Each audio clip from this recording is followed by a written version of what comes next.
Hello guys, सबसे पहले मैं आप लोग को प्रणाम बोलती हूँ और सब लोग को, और जो हमारी वीडियो देख रहे हैं उन्हें दिल से थैंक यू बोलना चाहती हूँ, और जो नहीं देख रहे हैं उन्हें भी दिल से थैंक यू बोलना चाहती हूँ। प्लीज़ हमारी वीडियो आप लोग देखिए, और ऐसे वीडियो देखकर तो हटाइए ना, प्लीज़ हमारी वीडियो शुरू से देखिए। आप लोग बहुत मेहनत कर रहे हैं, और अगर हमारी वीडियो आप लोग को नहीं अच्छा लग रहा है तो आप लोग हमें बताइए। मतलब हमें ऐसी वीडियो पसंद है, मैं उसी वीडियो आपको डालूँगी।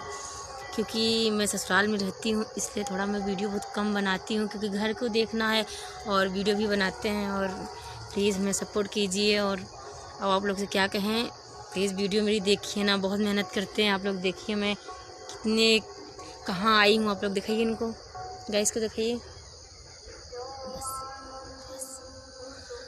और आप लोग देख रहे हैं हम बहुत जंगल में आए हुए हैं, शाम होने वाली है। प्लीज़ मेरी वीडियो को लाइक शेयर कमेंट